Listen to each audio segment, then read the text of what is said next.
You own an 07 to 13 Silverado or Sierra and want to swap out that jump seat? Well, you can go from this to this 2014-18 jump seat console. You can also upgrade to the full-length console, the GMT K2XX. That's the 2014 to 18 Chevy Silverado GMC Sierra full-length floor console. Fits that dash absolutely perfect. All right, gang, Dan with OBS Outpost. Today we're going to be doing the GMT900. That's the 2007 to 13 Chevy GMC Trucks, Silverado Sierra. We're going to be doing the jump seat swap, or the upgrade, I should say. We're going to be upgrading to the next generation, the 2014-18 jump seat. And we're going to be showing you also how to do the full-length floor console. These are the GMT K2XX series. That's the 14-18. And the bracket kit we're going to be doing it to accommodate us is our in-house design. It's our GMT K2XX to GMT900. So the rear bracket, we've got the two fronts. These are all made out of 10 gauge laser cut CNC bent for precision. We use all grade 8 hardware, hardened fasteners. So let's go ahead and get these in the truck and show you how it's done. So now we got the seats and jump seat out. Installing the brackets are pretty much just going to drop them in. Locating pin is going to go in the front hole. That's the rear. Your front's right here. You're going to have two of these front brackets. One's going to have a longer leg. That's going to go on the passenger side. So to install the jump seat, all you're going to do is basically line up the holes on the brackets. And then take your bolts, thread them in there, both sides, and you're done. Now on to the full-length console. So after setting the console in place on top of the brackets, we want to push it as far forward as we can to the dash. We're going to end up with a gap right here. So we need to figure out what we need to do to close that gap. What's preventing us from moving any further forward? It's going to be these locating tabs right here. So we want to remove those on both sides. That's going to be our first step in the trimming process.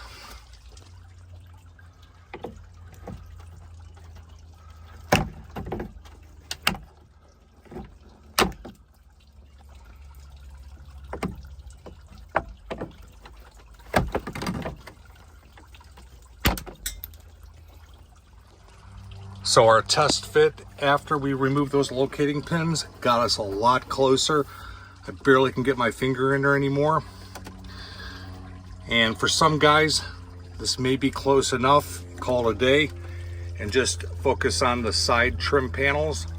However, I want to be able to get this as close to the dash as possible, tighten up this gap. To do so, I'm going to have to go ahead and start trimming into this bezel a little bit. May have to do a little down here as well. In order to get a perfect profile to match the contour of this dash, I'm going to go ahead and make a template first, and I'm going to show you how to do that. My normal way to make templates is to use a architectural contour gauge like this, and then that way I can set the profile, transfer it over here to paper. Because this dash, this profile here, this contour, is the exact same as this glove box. We don't need any fancy tools. We're just going to drop the glove box down. We're going to take our paper. We're going to go ahead and sandwich it in there, close it up, and we're going to trace right alongside this edge right here. So after cutting out the template, you can see how perfect that profile is. I trimmed up the template as well, taped it up on the console, and I just dug my nail in this grooved section right here, top and the bottom one as well. I need to make some reference points as to where this is sitting, because we're going to take the console out of the truck and then finish up the template on the workbench. So you can see better with the console out of the truck, this template hitting that, fitting perfect with where that bezel is at, and also right here, those were the parts that were hitting the dashboard. So in order to get this to fit perfect, we need to take the template off and move it back about 1/4 inch. I'll show you. So I went ahead and I actually made a little notch in my template here, just so I could see where that indentation was showing up at, making sure I'm straight across. Since I moved this template back about 1/4 inch. This is actually the bezel right here, the blue part. I taped it off. And this is that little tab down here. Bezel, tab. So we're gonna mark this with some black marker here. And we're gonna transfer to the other side, the driver's side, and do the same.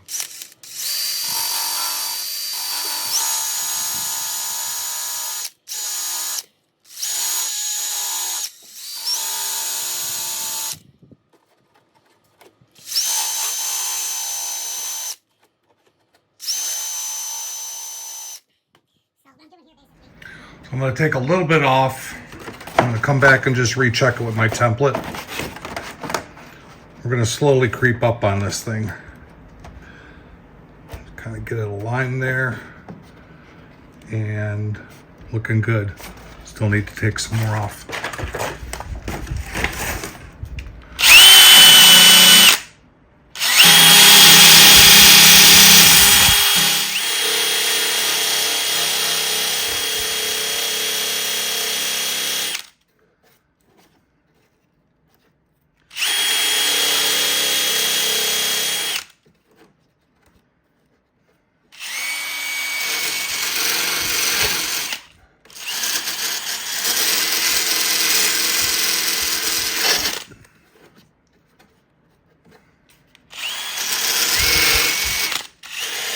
I think that's good for right now. I'm going to do the other side too, and then we're going to go ahead and do another test fit.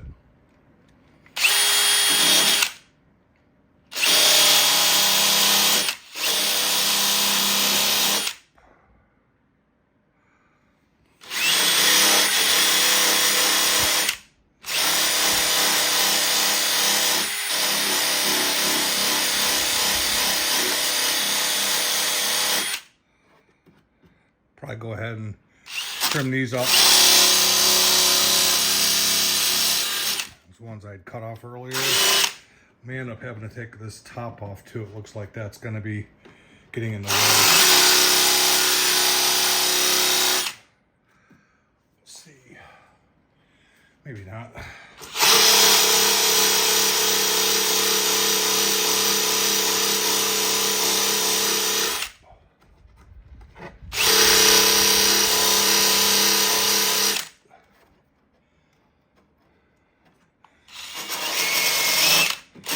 Remember, I can always come back and take more off. Just can't add more to it. So I think that's good. I think we're going to go ahead and do a test fit. Okay, so test fit after the most recent. This might be a little difficult to see, but man, we are so close on this one. This is really the point though, guys, that I can't stress enough about patience. And any fine tuning that we're going to be doing in here, we're going to do in the vehicle. I'm going to take just tiny little bits off at a time. Might have to go a little bit more here. Let's go see the other side. Yeah, this side's looking really good. Got a little bit more to take off in here, but again, this is the point of the build, guys. Patience. Take your time with this. There's no reason to rush it.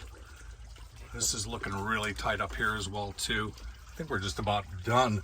A little bit more over here I'm going to do, and then we're going to start on the sides. Just that tiny bit more I took off made it absolutely perfect. So the side panels are basically the exact same process that we did for the top bezel.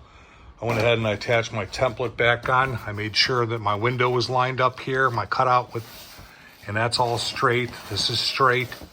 And then this matches up to the front of the bezel, that contour right there. Went ahead and I put blue tape on the front of that there. I'm going to go ahead and marker this section off right here that we need to remove. Here's the passenger side. Not sure how much of this I'm going to have to remove, but laid the template up there again and marked off the area. I may end up taking a cutoff wheel to majority of this plastic here. Haven't decided yet. And then do a finish sanding on it. So I took the cutoff wheel just to get the majority of the material away on both sides. And I'll just go in here and finish it off with the drill sander. So we got the trim piece here. This is the driver's side right here, and it's an absolute perfect fit. I'll tell you, this is the one that I thought I was going to need to trim off some extra area right there. It turns out that the factory had a cover like this over that metal area up there. I pulled that off, and this one, it's amazing. It actually fits this like it was factory. So no trimming needed there whatsoever. First attempt right here actually landed perfect. I'm going to leave it alone. It's the passenger side we're going to have to do a little trimming on. So the passenger side over here, you can see that the original cutout wraps around that vent almost perfect. Actually, it's perfect. The dash cutout's perfect. Problem is I'm going to have to take about a 1/2 inch here where it hits the duct right there. Probably about a 1/2 inch, yeah, because I'm not able to get this trim piece in there. It's binding up right here. So we're going to trim this down start with about 1/4 or so and go from there. Get this thing to fit perfect. So I did about 3 test grinds on this thing, and I feel like I got it absolutely perfect. I may have went a little low right there, but you know what? You're probably better off leaving a little bit of room just so that it doesn't rub up against it, maybe cause any kind of squeaking noises. But other than that, get back to the money shot right there. That just absolutely fits perfect. The full console is going to mount up the exact same way as a jump seat. Just a couple tips is there's a slot in here on the back side, and the front's also slotted a little bit. You want to make sure that your brackets, the mounting brackets, are as far back, pressed up against this stud, and then the locating pin back here. Once that's done, then you can go ahead and tighten these down front back on both sides. Reason being is this is going to give you forward travel so that you can push it up against the dash as far as you need to make sure you get that nice tight fit. Once that's done, you can go ahead and put your seat back in, tighten down the 4 corners, and you're done. All right, we are done. If you've got an 07 to 13 truck and you're looking to upgrade that jump seat to the 14 to 18, or possible do the full length center console like this, you can get our bracket kit right on our website, obsoutpost.com. Or if you have any questions, feel free to email me, dan@obsoutpost.com. We also offer the full bracket kit to do the seats as well, to upgrade these seats to the 14 to 18. I know you're probably saying, what are you doing with these ratty seats in here? Well, don't worry, they're getting upgraded. So I want to thank you guys for taking the time to watch.